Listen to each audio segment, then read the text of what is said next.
Oh, yes, and good evening to you. And welcome to Politics 101 Friday evening. Please share the link and let everyone know that we're on. Welcome to all of you who are joining us. Some little dancing there from Belgium on the West Bobis. West Bobis there on Emancipation Day.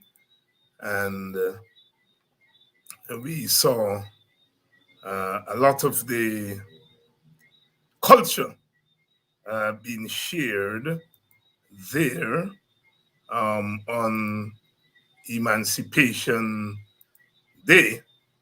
And we are going to be sharing some of those from time to time, getting you caught up in what took place during Emancipation. Emancipation. Um, let's see. I think this is at Hope Park.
Yes, that was a little bit of opening, the opening of Soiree there in Hope Town, the old time band, the old time Boomba band, as they used to call it, masquerade band, old time band, rara band, um, with the saxophone and the kittle stick and the drums and so on, playing one of my all-time favorites, the Adora Darling.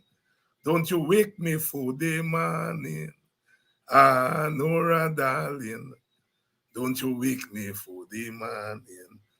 Don't you wake me for the morning, girl. Don't wake me for the morning, Adora Darling. Don't you wake me for the morning.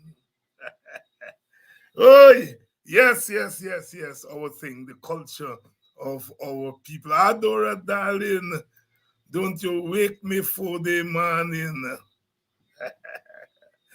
Don't wake me for the morning.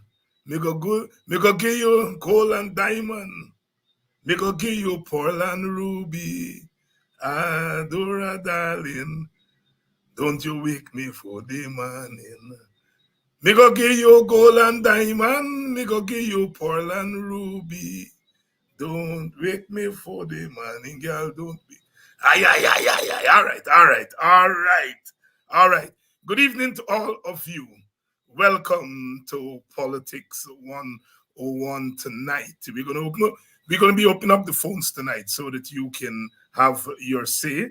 The phone number is on the screen there. Is it 633-1924?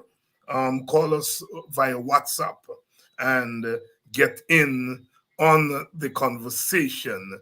As I said, this is Emancipation Week, Emancipation Month, and lots of activities around the country in the African Guyanese communities, and lots of discussions around what happened.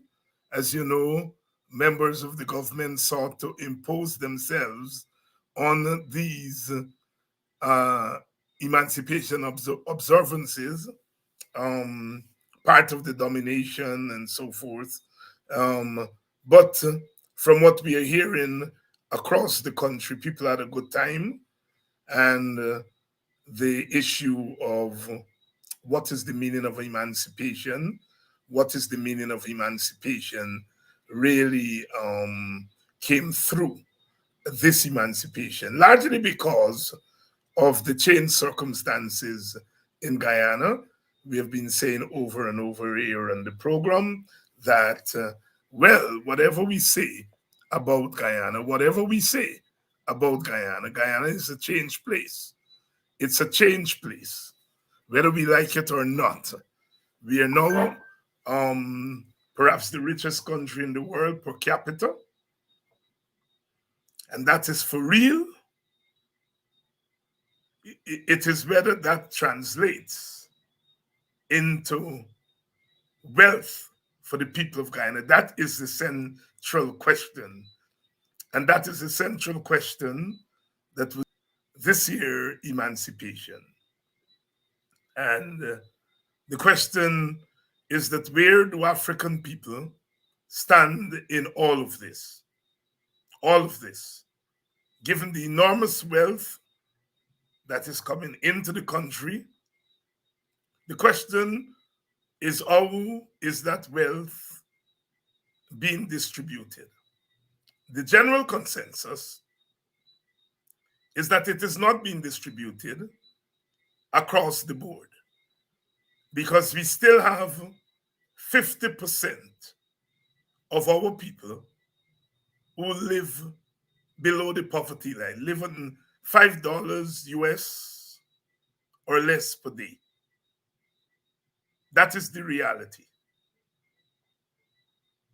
The vision of the government is perhaps no vision. The government is investing in a lot of infrastructure, but it is not investing in the people. as far as the distribution of resources for the people is concerned. It's about giving little handouts here, a little big handouts among their supporters. And we know of no country that was developed based on handouts and infrastructure.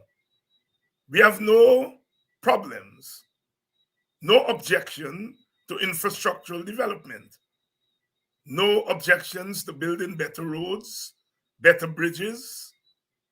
We have absolutely no objection to that. But we feel that going hand in hand, you have to invest in people so that their material lives are improved. And there is where the government is found wanting. And there is where we are emphasizing the fastest growing economy in the world, rich economy. Look at the violence in our country. Is there any investment in measures to curb the violence? Only last night, the famous educator Olato Sam was killed apparently by a stray bullet. Look at the number of deaths on the roadways. I'm wondering, the 4-lane highways and all these highways, is there a plan that as you broaden the highways, is there a plan for the safety of the people in the communities along the roadway? Old people still have to cross that. It's now very difficult to cross a 2-lane highway. Drivers don't respect street lights and pedestrian crossings. That is not development. Education. What is the state of education? 1% of our children who write our exams do excellent. 90% fall away. We reward those who do well and forget those who don't do so well.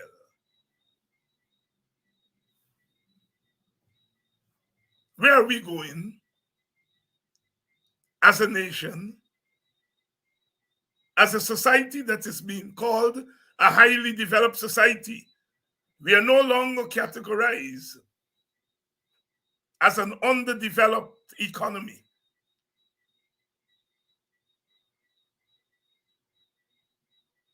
Development is not just infrastructural development. That is only part of development. What is the outcome? What are the outcomes of these infrastructural projects? How do they impact the lady in the villages, the village? How do they impact the ordinary man, the ordinary woman? How do they impact the young people who still are unemployed or underemployed? Development is not a piecemeal construct. Ultimately, development is about development of people. I went to South Africa shortly after apartheid ended. Oh my God, the infrastructure in that country, out of this world. But there was apartheid. When you went into the townships in Johannesburg, people were living in little tin shacks. The South African economy during apartheid was one of the richest economies in the world. But the vast majority of its people, the African peoples, the black people of South Africa, they lived in abject poverty.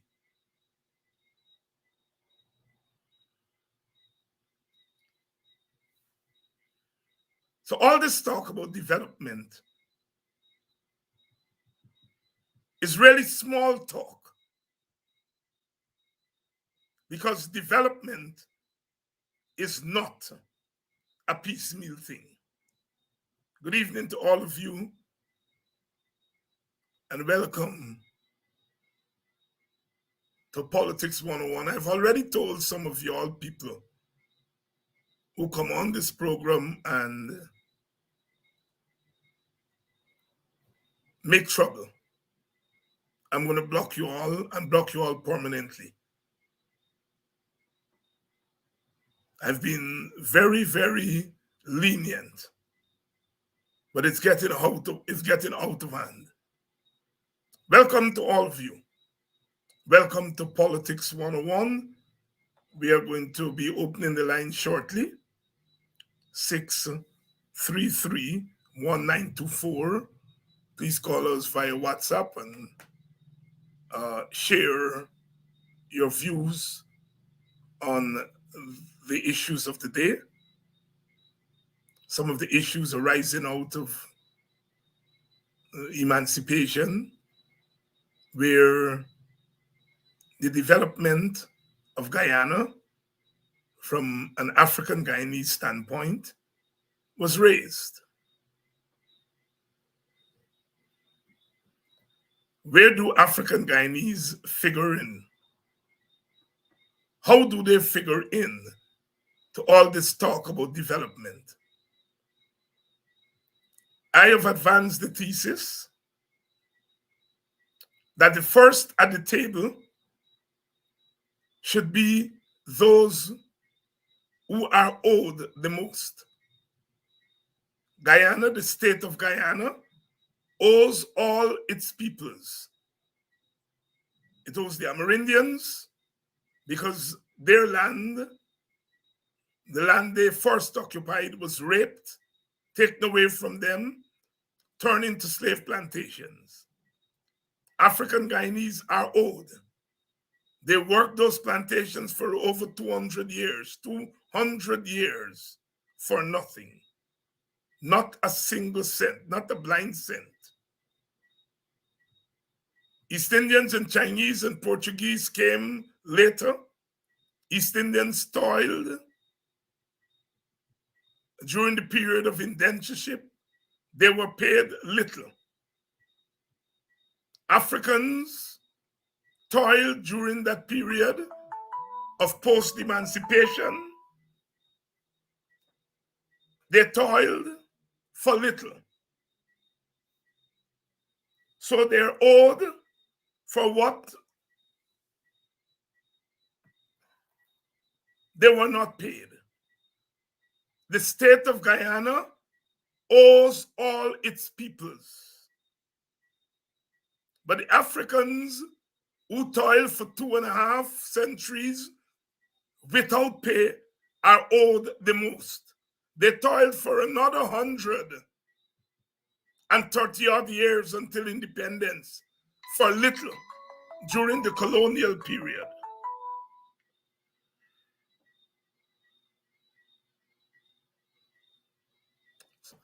Somebody's saying there's no sound. No sound, is that true? Somebody is WhatsApping me here to say there is no sound. If you're hearing me, just say you're hearing me, because somebody's saying there's no sound. Apparently, I'm being heard. It must be something. Sound is good. Sound is good.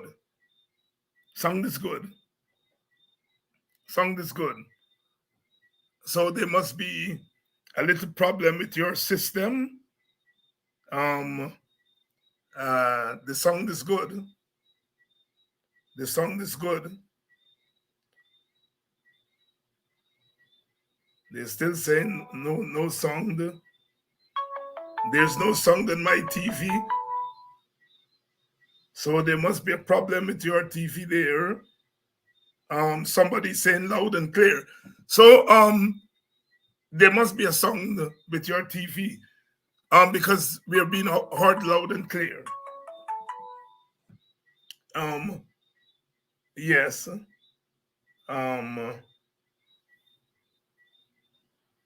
Yes, this person is saying there is no sound on her TV. I don't know how to figure that out.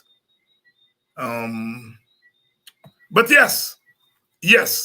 So African Guyanese are owed the most. The state can now afford.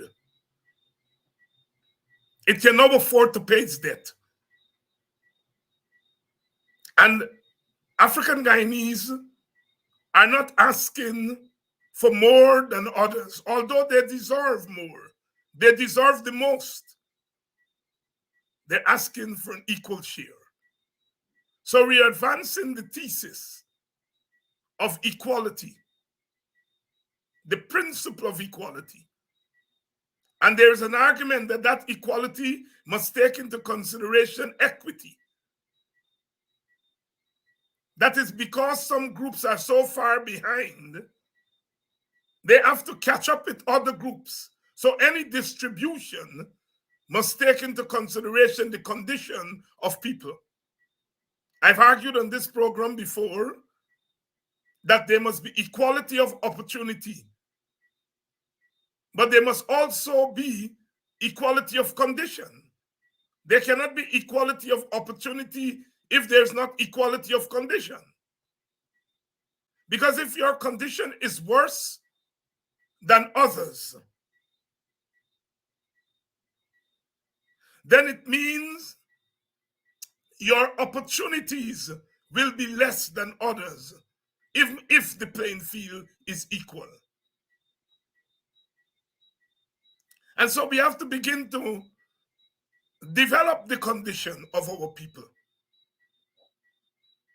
We have to begin to develop the condition of our people. That is the first task. And we are saying that poverty is perhaps the worst legacy of slavery and colonialism. Poverty, economic poverty. And economic poverty, of course, leads to social poverty. And so, therefore, poverty alleviation must be on the front burner. I heard after the emancipation, of course, all the knives came out for us. Because, of course, the government and its friends are saying we are demanding everything. My reference to God was described as a reference to black God. I made an argument that our universal God is responsible for what is in our seas and what is in our earth. And we accept the thesis that God is a fair God and that his blessings will be shared equally.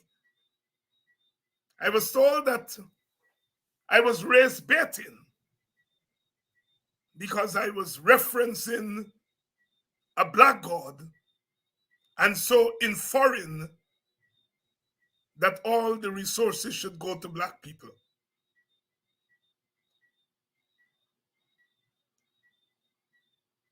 Somebody said to me, will we ever win?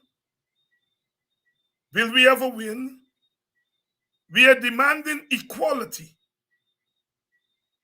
equal distribution. We are not even demanding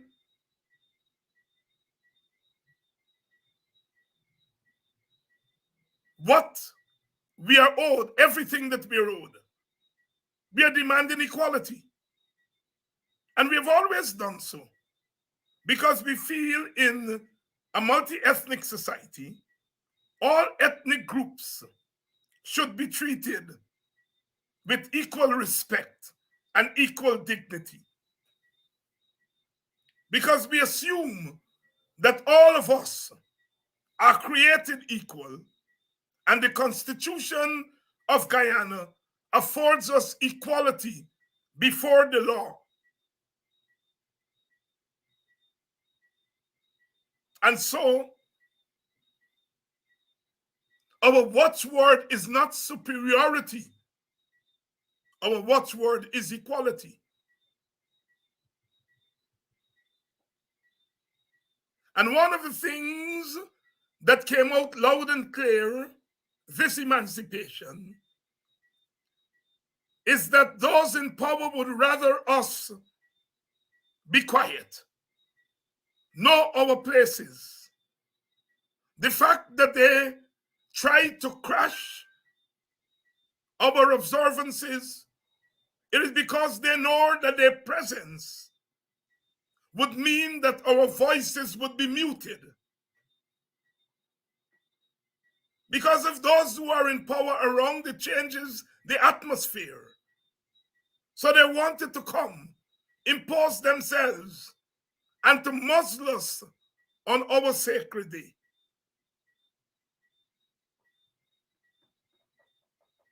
You know, if the president is there, or the prime minister, or a minister of government, we are not going to be able to say what we want to say, dance how we want to dance, sing how we want to sing, because you are visitors. And so that is why we argue that on that day, leave us alone. Let us speak among ourselves, dance among ourselves, sing among ourselves. Leave us alone for one day. But no, you want to come to influence how we celebrate.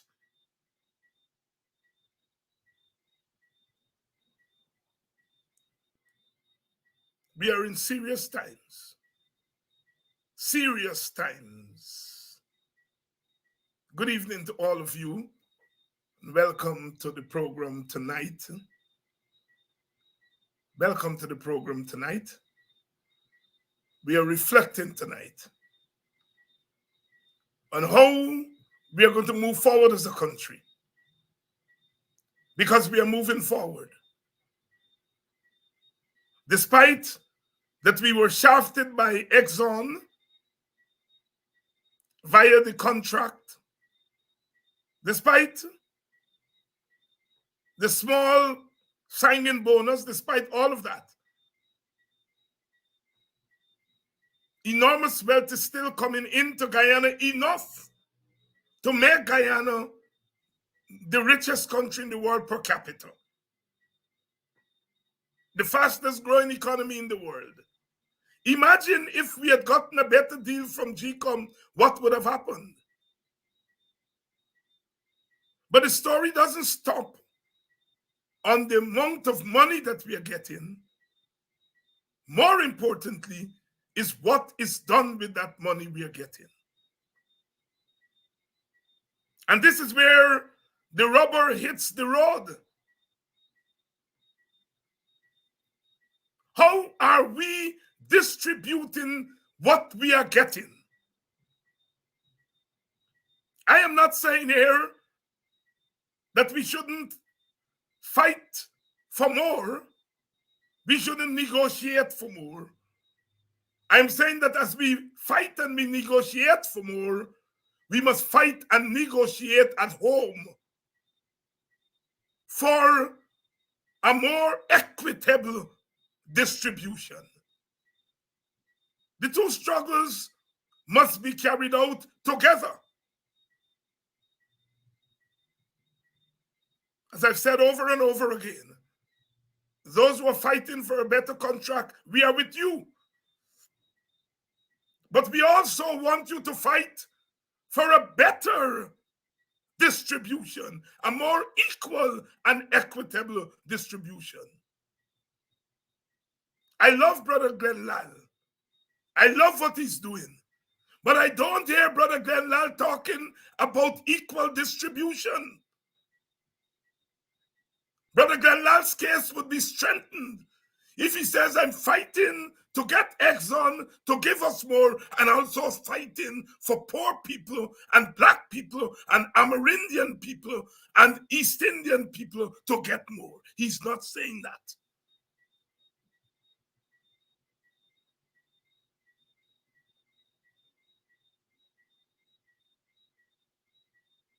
Our party, the Working People's Alliance, has put a simple plan on the table.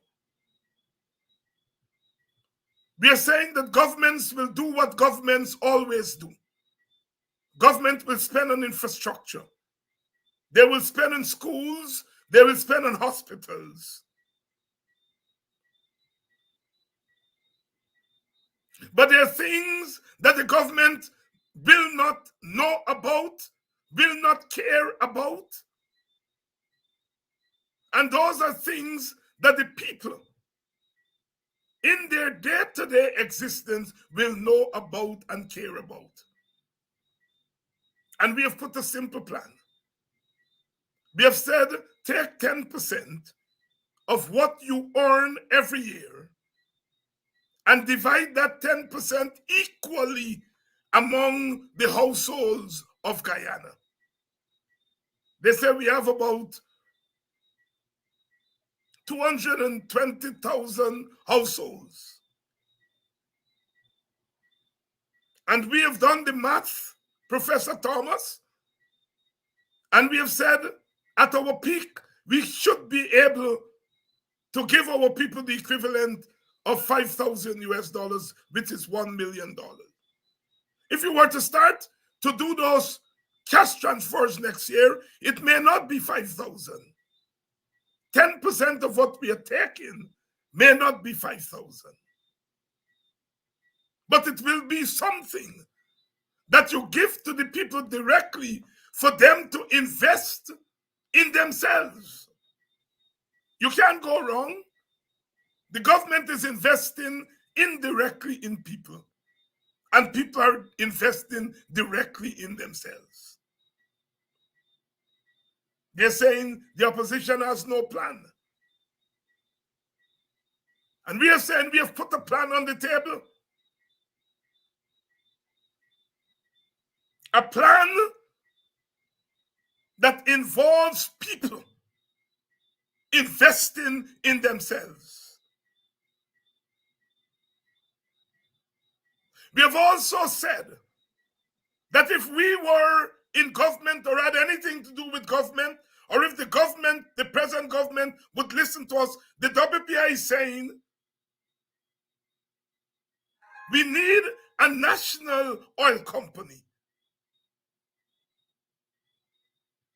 which will be in the market on behalf of Guyanese.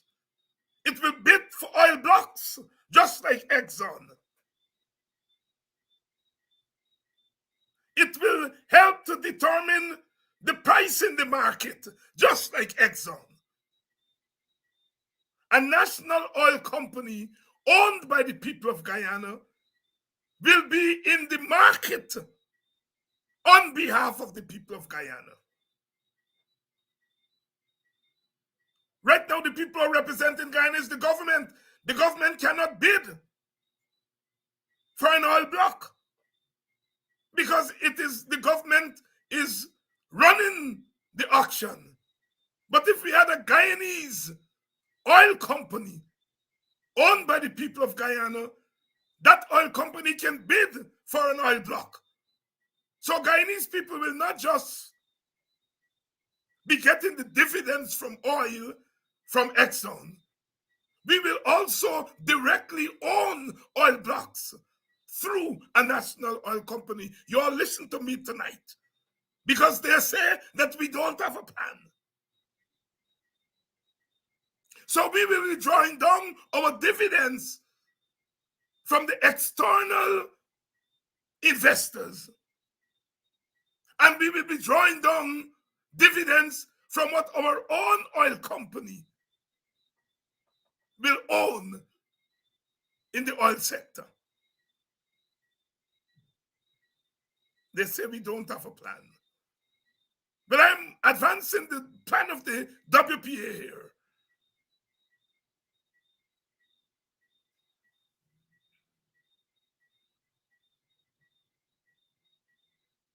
We are saying take part of the money and invest it in other areas of the economy where we have comparative advantage. We are an agricultural country. Lots of land. Invest more in agriculture. Grow the agriculture sector. If there is demand for fruits and vegetables from Guyana, the demand will drive more people in that area of the economy to participate.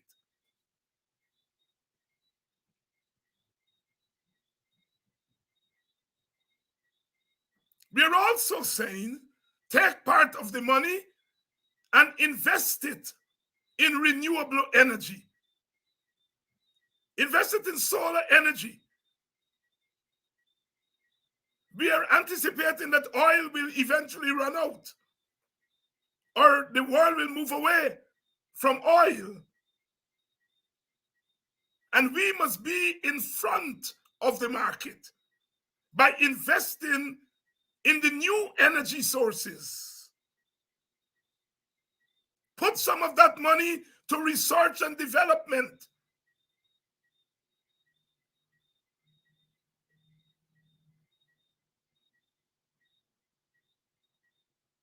We are saying don't just invest in school buildings.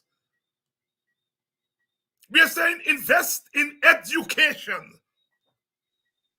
Not just school buildings. Invest in education. A school building is just a part of education. You don't measure education by the buildings. You measure education by the children you put in those buildings and whether their skill level is being improved or not. We have money now to have state-of-the-art classrooms. The more comfortable children are, the more and the better they learn. We need a proper feeding program in our schools. We need more improved technology in our classrooms. And I'm saying classrooms because we have to move away from these blackboards separating classes and build schools with self-contained rooms, classrooms. Invest in education, not just school buildings.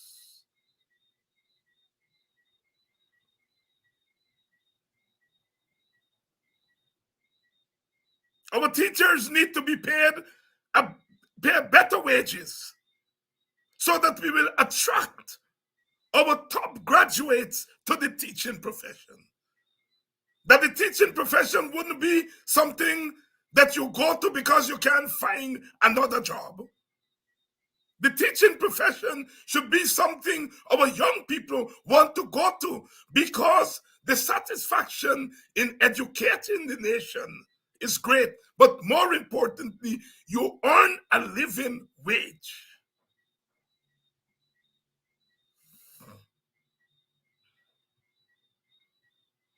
Better teachers. I noticed the ministry said that, well, all teachers will have to be certified. Fair enough. But you could be certifying poor teachers in the first place.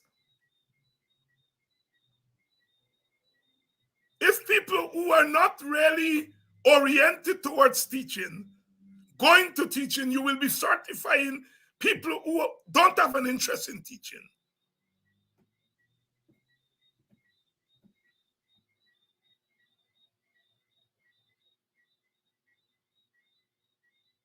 We need immediately a state of emergency in our education system. If you get education right, everything else you get right. Because it is out of your education system that comes your doctors, your lawyers, your teachers, your mechanics, your businessmen and women. If they come out of an elevated education system, they will become better businessmen, better businesswomen, better nurses, better teachers, better mechanics, better carpenters, better lawyers.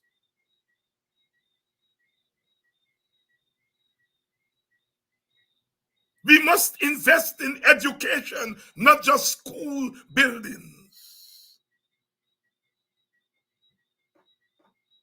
The Working People's Alliance is saying the investment in education cannot wait for the next election.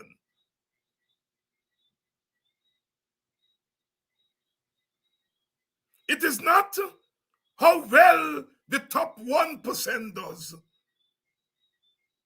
It is about how well every child does. Yes, every child is not going to be in the top 10%, 90 to 100. There are going to be some A students and there are going to be some B students.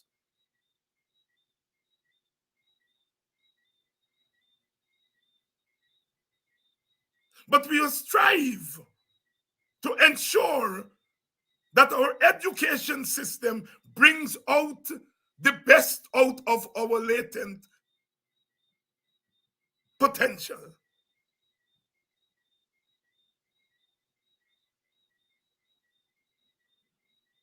Yes, we need scientists. Yes, we need STEM education. And yes, we need our creative artists.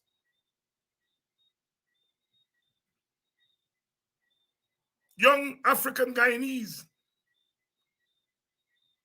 they're into dance and music. Invest in academies of the arts, the creative arts. I played earlier a young lady, 11, 12 years old, at Belladrum. Oh my God, she got up and she started to dance. And I asked her, are you a professional dancer? She said, no. I said, where you learn to dance? She shrugged her shoulder. She said, I just dance.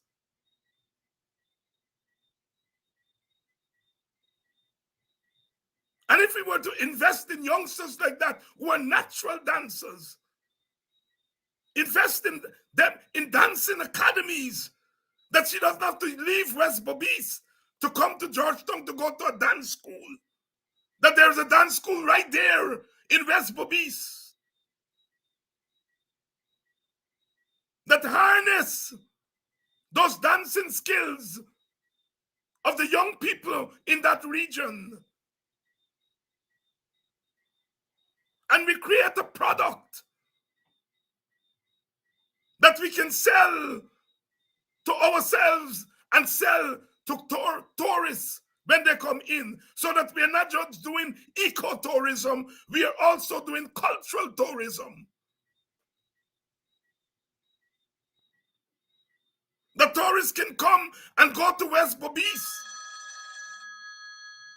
and see dancers. I think somebody is calling here. Hello? Hello? Hello? Be not. Are you there? Well, the person is connecting. Yeah. The person is connecting.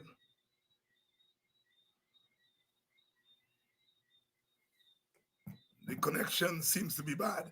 Yes. Invest in the arts. All those young people who go to parties and are dancing and singing, invest in them. Invest in them.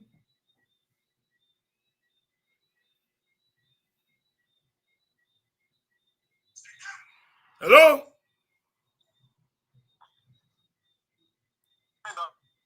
Hello? Good evening, Dr. Are you hearing me? Yes, I am. Hello? Doctor, I just took a contribution this evening. Yes, go ahead. Your connection is bad, brother. We are hearing you, but your connection is bad.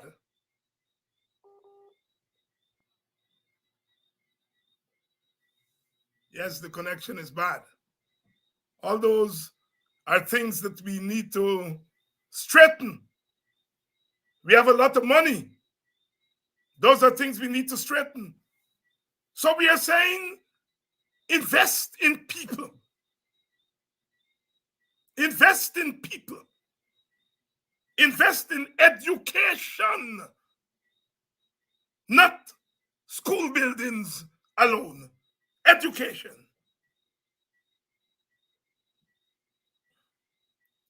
We have the crisis of nurses leaving to go abroad. Why are you telling me that we are developing when our nurses are leaving? People are running away from development? No, people don't run away from development. People run towards development. It means that if people are running away, it means that there is no development.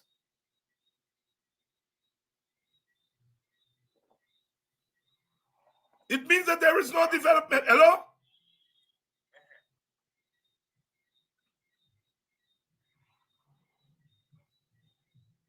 Yes? Hello? The connection is bad, brother. You keep getting all kind of buffering. The connection is bad. Yes. People do not run away from development. So if people are running away, it means that there is no real development. We have growth without development. The fastest growing economy in the world. Growth does not mean development. Growth is the potential for development. That growth has to be guided by a vision. What do you want?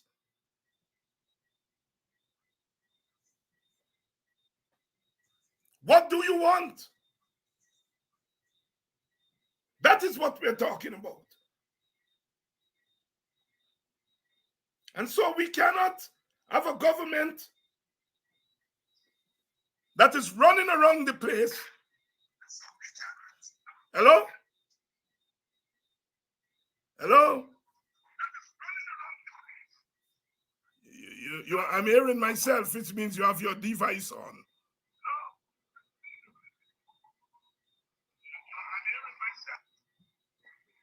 Hello? Yes, this person is determined, but he's not getting through because his connection is bad. He's not getting through because the connection is bad.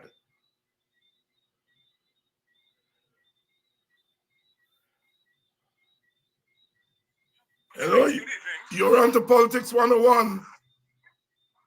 Yeah, sorry about it earlier. Hello? Are Yes. you hearing me now? Yes, I'm hearing you. Yes, I'm just calling to make a contribution. Go ahead. I'm just calling to make a contribution to the program this evening. Now you touch on a lot of issues that face in our society today. You have you touched on the oil contract. You touched on the emancipation event. But let me take this time to respond to that emancipation event and members of the installed regime trying to pluck themselves into our African society so as to gain favoritism and votes. Firstly, I don't know if I never spoke at length about my situation, but I must put it to the public. I used to be employed with the state, working at the official residence of the Prime Minister of Guyana. I started working here since in Nagamotu's time, and my contribution to the upliftment of that particular residence was immense. When I tell you immense, Dr. Hines, hello? Yes, Are you hearing me? Yes, I am. We are hearing you. Hello? Yes, we are hearing you. Go right ahead. Continue. It's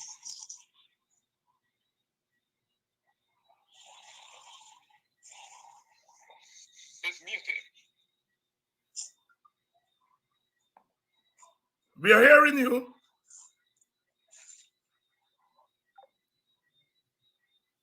Yes, the caller seems to be getting some issues there. He began to talk about working at the Prime Minister's office and doing tremendous work there. But he seems to be having some technical problems. He seems to be having some technical problems.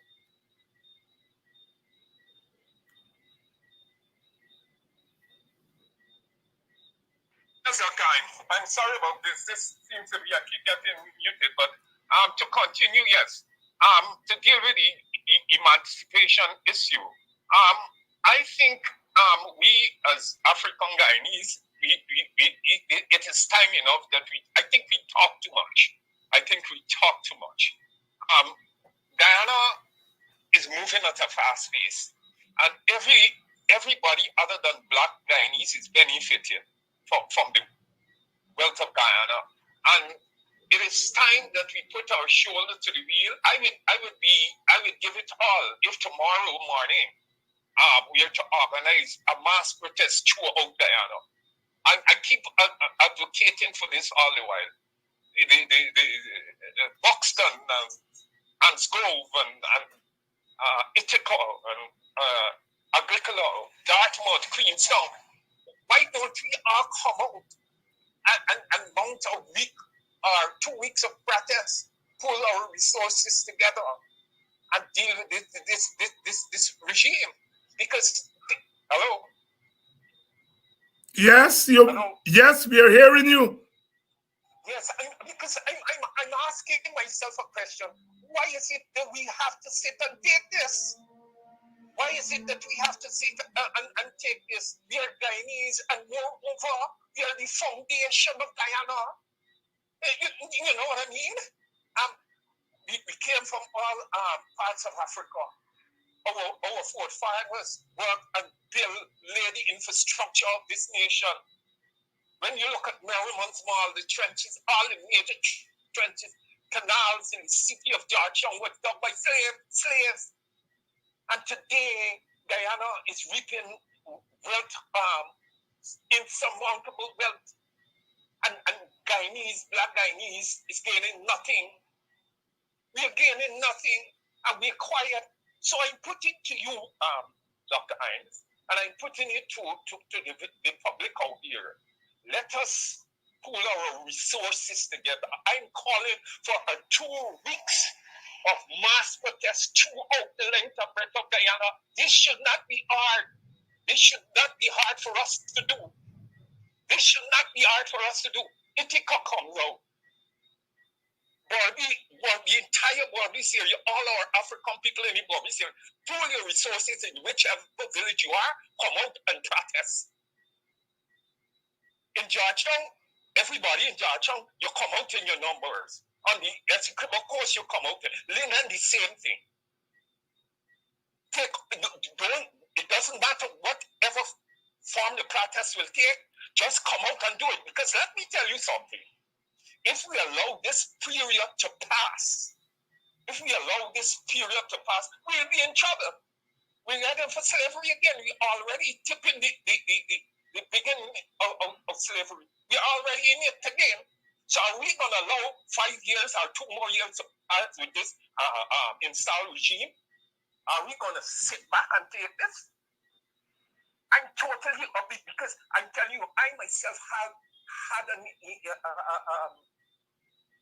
thing with this regime. They fired me. They fired me because they perceived me to be an APNU AFC supporter. I started working at the official residence of the Prime Minister. And Dr. Hines, I spent days and night of bringing that place up to a standard. And do you know, that same man who tried to speak at Buxton the other night, find it fit to fire me for no reason whatsoever. When I see Dr. Irons, I'm going to show you the letter and I'm going to publish it and let the public see. For no reason whatsoever. I spent months in bringing that place up and today I'm without a job. Just because they perceive me to be an APNU AFC supporter and that I'm a black man. Must we sit and take this? This is serious business. Dr. I dare say to you, I'm at a point where I don't care what happened. I'm saying it again. I do not care what happened. I'm going to bring everything out because they have put me up against the wall. Now I have no means of warning from nowhere. I did not steal or anything just because I'm a black man and I'm an APNU AFC supporter. So I'm saying to you, every time that you see that man, know that he's evil. And I don't care whatever come after. Okay? Thank you very much for allowing me this time on your program. And I'm calling on all Guyanese. Let us band our hands together and let us pool our resources together. And I'm calling for 2 weeks of mass protest throughout Guyana, all the black villages. If you have grievances, if you have any grievances, and all African villages in Guyana have grievances. The other day I went to Dartmouth, and you should see the condition of Dartmouth. They won't even install the new mayor of Linden because he's a PMU here. So what are we waiting for? 2 weeks of mass protest throughout Guyana, and let's see if they're going to still continue with this nonsense. I with no fear of anyone, because the position that I'm in is better for me to die than live for this. Okay. I make myself clear. Thank you very much, brother. Thank you. All right. Hello, caller. You're on the air. Politics 101. Good evening, sir. Good evening. I think the value on the caller side, they need to turn up a bit. I'm hearing you, but it's low when we do call in, but we're hearing you loud and clear. Yes. Loud and clear. Right. Yeah, I would like to give my piece that I'd like to say that I'm so grateful that we could be able to have a chance to call in on your program, because your program is one that is being so enlightening to Guyanese, and especially African Guyanese, black people, you know. And because of being recognized, is that you doing this, you know, it's causing some shiver in those who don't want to see equality and equitable balance, you know, in our country, because, you know, these that feel so is made up of the 1%, of who is raping, and using up the money for themselves. So I'm so grateful that we got a chance that we could be able to come on Politics 101 and give our piece. What I recognize is that we when it comes to the challenges of the PPP, once giving them the challenges, it's not so strong because we do have a very strong opposition. What I feel that is weak, a bit weak in the opposition, is the direct leadership. I'm speaking of the leader, because if you check the members in the opposition, the MPs in the opposition, we have some real warriors there. But I think our leader need to be a little more stronger. Need to be more stronger, because if you check, is that we always saying that we got to. There's a saying that we got to work with our leader and so on. It's fine, but then we got to realize that our leader got to give us something to work with that we could be able to follow, because leadership set by the example. And I feel that if our leader be more strong and stand up, it would give those who is leading more strength to make him look strong, and make the real system work. So once again, I really like to thank you so much for allowing us to be on air on Politics 101, and I trust that it continue, that we could be able to share our views, because Politics 101 is one such enlightening program that we really appreciate. Thank you very much, Dr. Thank you very much, and thank you very much for coming on and sharing. And we hope that we'll be able to do this more often. Thank you very much. Yes, Dr. It's so great. I'm so grateful, and it's so wonderful and so meaningful to us. And this is something that I was looking forward for a very long time, and I guess a lot of people was looking forward for the same thing, that we would be able to come in and talk, because the other programs, they are very good, but you as an elder, as a big brother to us, as a father to us, were able to, we were able to share, and you were able to go in the depths and really, give us the heads up on the way forward, and the encouragement, to hold as a people and as Black people. So thank you so much. Thank you very much. Thank you. Hello? Hello, you're on to Politics 101. Hello, good evening to you. Good evening. Can you hear me? Yes, I'm hearing you. Just a minute, my phone giving me problem here. Yes, can you hear me now? Yes, I'm hearing you now. Yes, good evening to you and all my Black brothers and sisters. This is Flash Garden, first time calling in.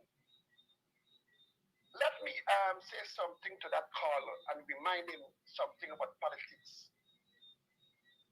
Martin Luther King was not a politician. He was not in no party like Aboriginal party. But when at least I will assume, when he heard the news or someone called him, what happened to a Black sister that she was being arrested because she did not want to give up her seat.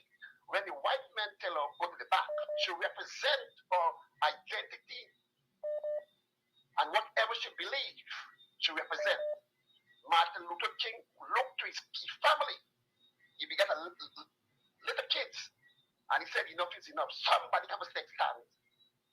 To my Black one who just calling, let me don't wait for our leader Abinati. Come on, you, all of y'all could go outside there. Is everybody feeling the pain? And this is our problem today. We a vote, and we represent the story like Dog and the Bone. Stop looking for someone for help. You have your family. You and your family feeling pain, and the first call, right? It is time for everybody shut the country down. The teachers union and the nurse union, them is 2-1. They're playing with black people.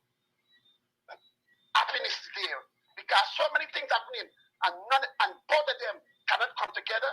They have to call the opposition leader, say, hey, or they go outside there first, and the opposition leader will take a stand. The opposition leader cannot do it. My brother Abinat cannot do it alone. Right now, they got so many MPs there fighting him and giving him baths to fetch water. Come on, let me start focus on Abinat. Yes, he's a leader, but we have to remember Abinat is not the one was in charge of the 46 boxes and see what come out and give up keys. We should rally behind Abinat and stop tearing him down. Before I go, the 2020 election is the supporters them for PPP come out and demand Granger must give a recall. Is them do all the things there. Why we cannot do the things like them now? And tell the police, if you hurt us by protest, remember you have to work the night or the day and leave a family home. Stop that, because the Bible said you live by the soul, you will bless by the soul. You hurt black people, children, you expect that people to hurt you children back too. I don't want to pick up your time, but all of Flash Garden saying tonight, it is time for we shut the country down, interrupt the oil business. We must always tell ourselves, Flash Garden always saying these words, when we black people love these words, unity, support, and if black, when our fourth peoples, our fourth parents slave and build and left, why the hell we must exclude the language? Why the hell we must allow the Indians to come into the black side to us? You have a good weekend, and thank you very much for your time. Thank you very much. Thank you very much, caller there. Very impassioned calls here tonight.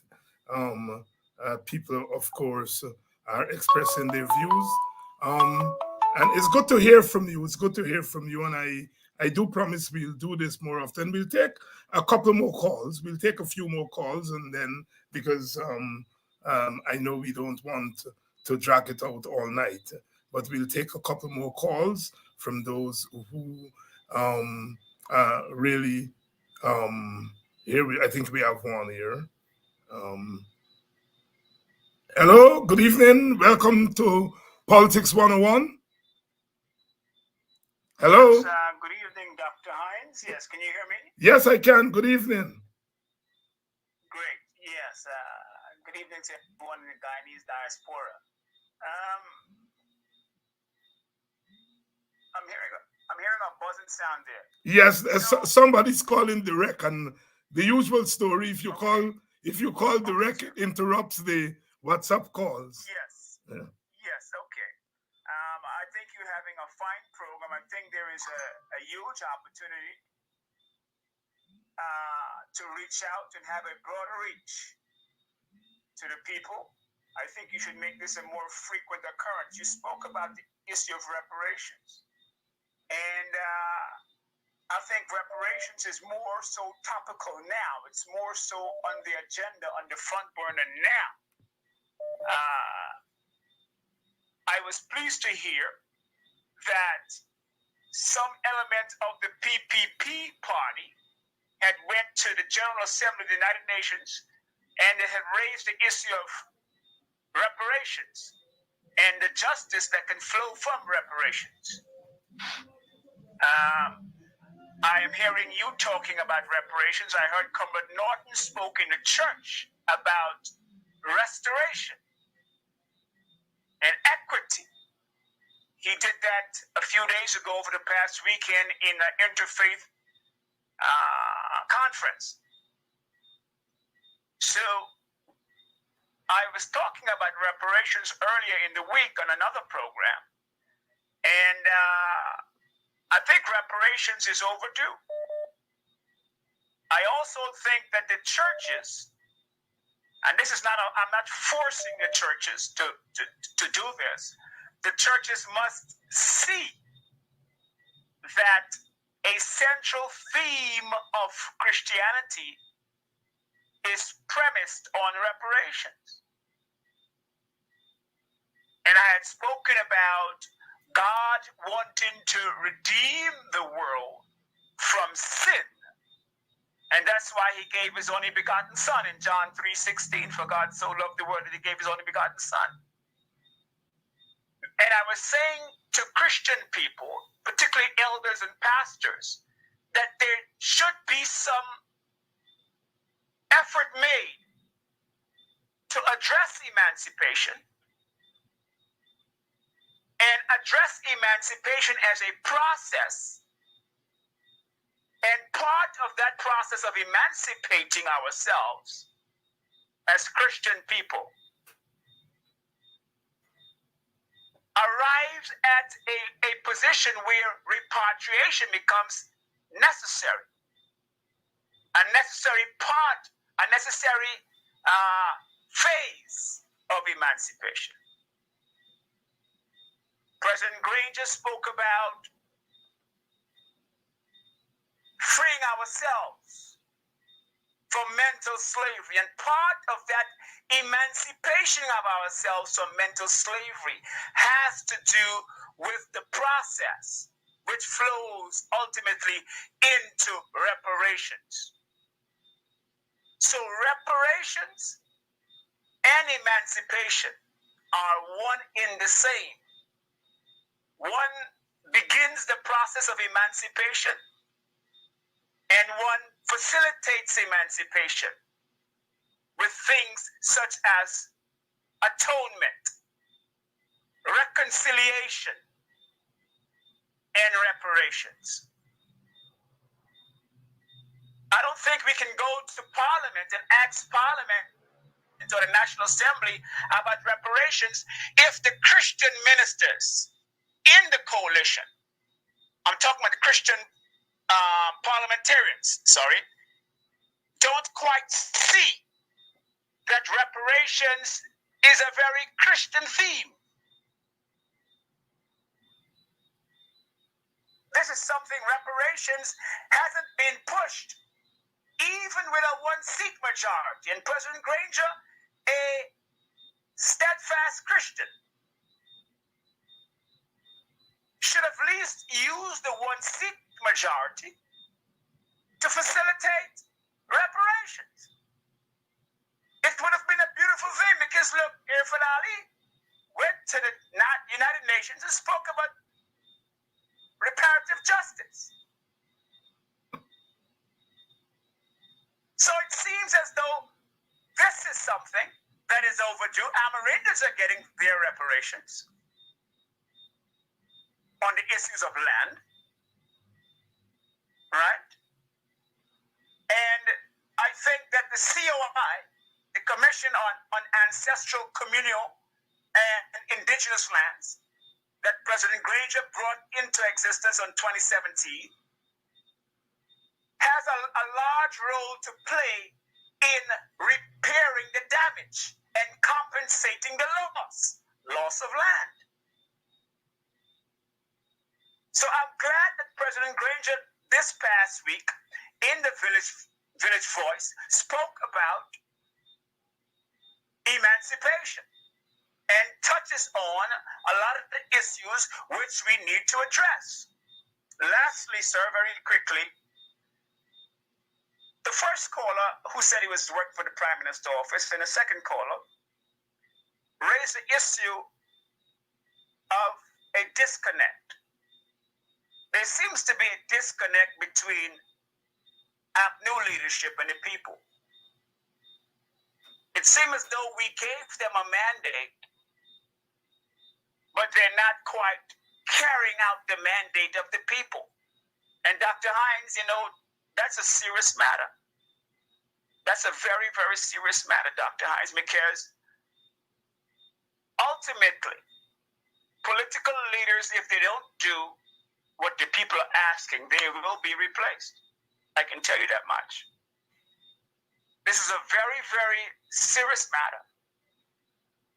And I know a lot of political leaders don't believe what Kofi is saying, but I can tell you, there will come a time where if political leaders continue to drag their feet and to be so indifferent to the mandate which we voted for, we'll remove you. God or the universal force has his hands on things right now. And that's why you're seeing a lot of leaders are being allowed to do what they're doing and get away with what they're getting away with. It is by the grace of the universal order that a lot of people are getting away. And they may call it, well, we are doing what our executive board says to do. That's grace.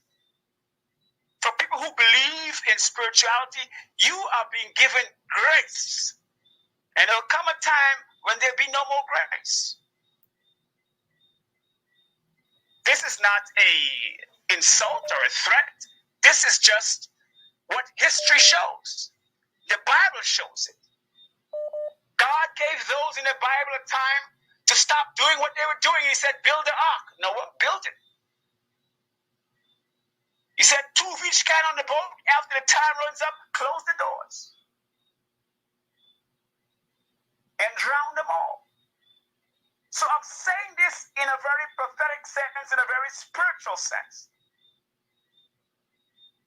That we need, and I noticed Comrade Norton said just last week, that we can't depend on him alone to do everything.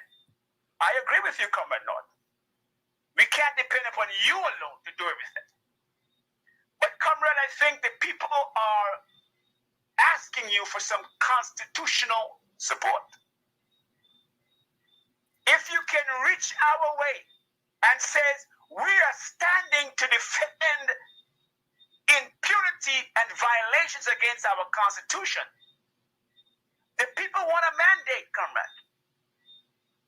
They want marching orders, premised upon protecting the Constitution.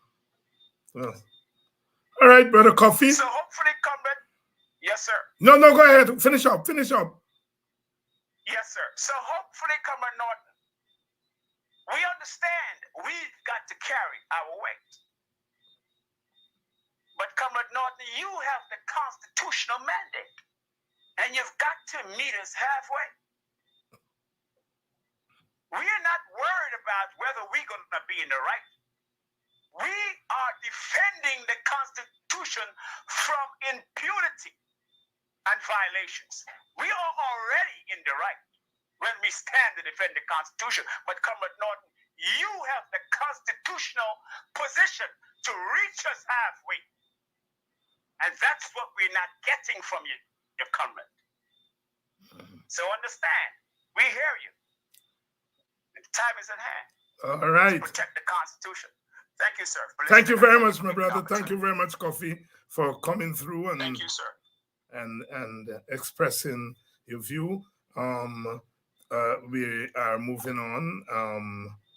I know that people have been eager to have the open phones and to have their views expressed, and quite a few of you have been trying to get through. We're going to try to do this much more often, and so that those of you who were not able to come through tonight would be able to get an opportunity when we open the phones. Tomorrow night, we are going to be talking to Professor Clive Thomas about all things economics. As you know, they have increased the debt ceiling. What does that mean? As the government tries to borrow more, we'll talk to Professor Thomas about what that means. Is the government doing the right thing? What that means for us, us Guyanese, we're going to be talking to him about that, and we'll continue to talk about the WPS economic plan, because we have to fight with a plan in hand. So, Professor Thomas, tomorrow night, as we talk all things economics, what does this increase of the debt ceiling mean? Is the government on the right track economically? What about all this investment in infrastructure? What does it mean? Tomorrow night, the professor is going to be here. So please make sure that you drop by tomorrow. And again, thank all of you. Those of you who couldn't get through tonight, we are going to open the phones again at least one day next week, perhaps more than one day next week. And so you will get a chance to contribute. Until tomorrow, when Professor Clive Thomas comes here, I want to say, as usual, love is always flowing from this corner. Thank you.